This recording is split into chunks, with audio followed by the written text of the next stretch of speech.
është një përgëzim madhështor për ata të cilët e realizojnë dëshminë e saktë.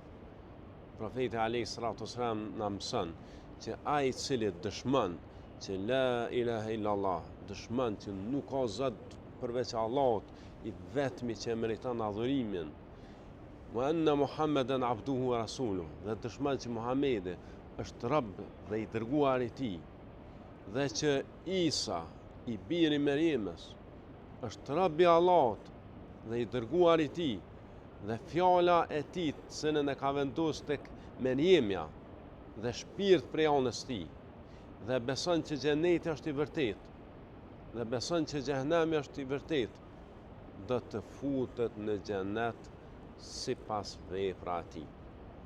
Shikoni xheneti si fitohet, vetëm rregulloje besimin tënd, vetëm rregulloje njëshmërinë tënde ndaj Allahut të Madhërisëm. Pra fillimisht dëshmo që Zoti është një.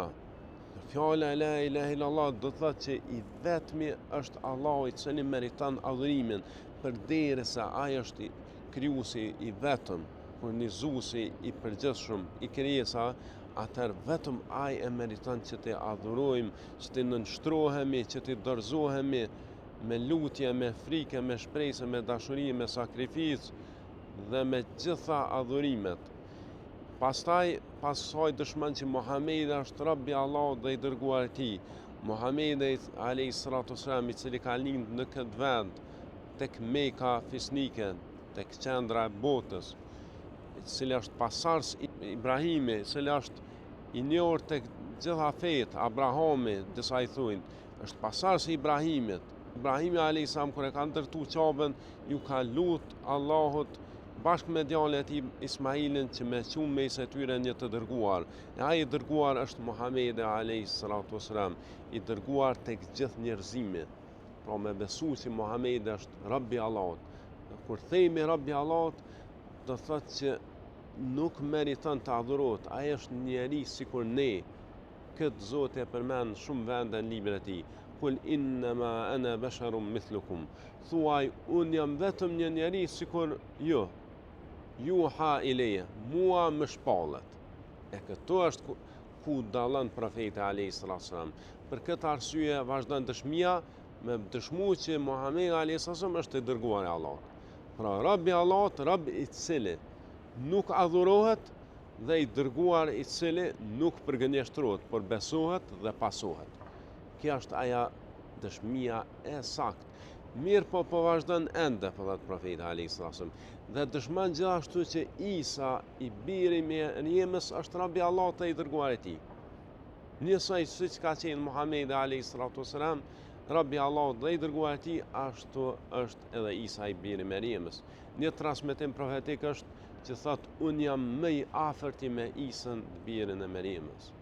Pra Isa, ose siç thojnë krishterët, Jezusi, nuk është Zot, as nuk është djali i Zotit. Ai ka qenë Rabbi Zotit. Madje edhe në Bibël shkruan që ai ju ka nënshtruar Zotit, ju ka lut atij.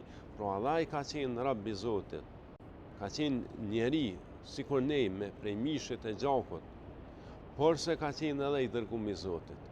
Allah i Madhërisëm e ka dërguar tek Bejt e Israilit. Edhe kjo potencohet në Bibël. Ai është dërguar tek izraelitët që t'i kthejnë në rrugë të drejtë. Dhe gjithashtu besojmë që Isa është fjala e Allahut që ka vendosur te Meriemja, te nana e tij e pastër, që ka qenë njëra prej grave më të mira që kanë ekzistuar ndonjëherë, madje është vetmja gruaja që përmendet në Kur'an, madje një kaptin në Kur'an e ka emrin mbas saj, kaptinja Meriem, ose siç i thonë krishterët Maria. Po ne besojmë që Isa është fjala e Allahut që ka vendosur te Meriemja, pra është kriju pa babë. Allah ka thënë bëhu, dhe ai është bërë. Pra Allah e ka kriju Isën me fjalën e tij bëhu, dhe ka mbet Meriemja 7 zonë pa qenë fare e martuar. Dhe kështu Isën e ka bë Allah mrekulli që të lind pa baba, dhe shembulli i tij tek Zoti është si shembulli i Ademit. Çfarë ka të çuditshme, kur Allah e ka kriju Ademin pa babë dhe pa nanë, pse të mos e krijoj Isën pa babë? Prandaj kjo ka qenë mrekulli prej Zotit. Dhe vazhdon thot, fjala e Zotit vendos te Meriemja dhe shpirt për anës tij. Pra Allah i Madhëshëm e ka kriju një shpirt dhe ja ka dhënë melaçës tij Xhibril që të afryj në mënyrë që të futet shpirti në embrion dhe të jetoj. Pra Isa a.s. është shpirt i krijuar prej Allahut Madhëshëm, wa ruhun min. Dhe pastaj në fund po përfundon dëshmia dhe beson që xheneti është hak dhe zjarri është hak. Xhenet, fjala xhenet e ka kuptimin kopsht. Pra kopshtet të cilat janë në afërsi të Zotit, nëse i besonte që janë të vërteta, që bamirësit e devotshëm besimtar do të futen në xhenete dhe gjithashtu e beson zjarrin, ku Allah do t'i dënoj armiqtë e tij edhe kriminal, atëherë përgëzohu me xhenet. Profeti alayhis salam po thotë, do të futesh në xhenet në bazë të veprave tua. Sa më mirë që ke bë, aq më lart në xhenet do t'jesh. Andaj dëshmoni këtë dëshmi në mënyrë që të futeni në xhenetet e Allahut Madhëshëm.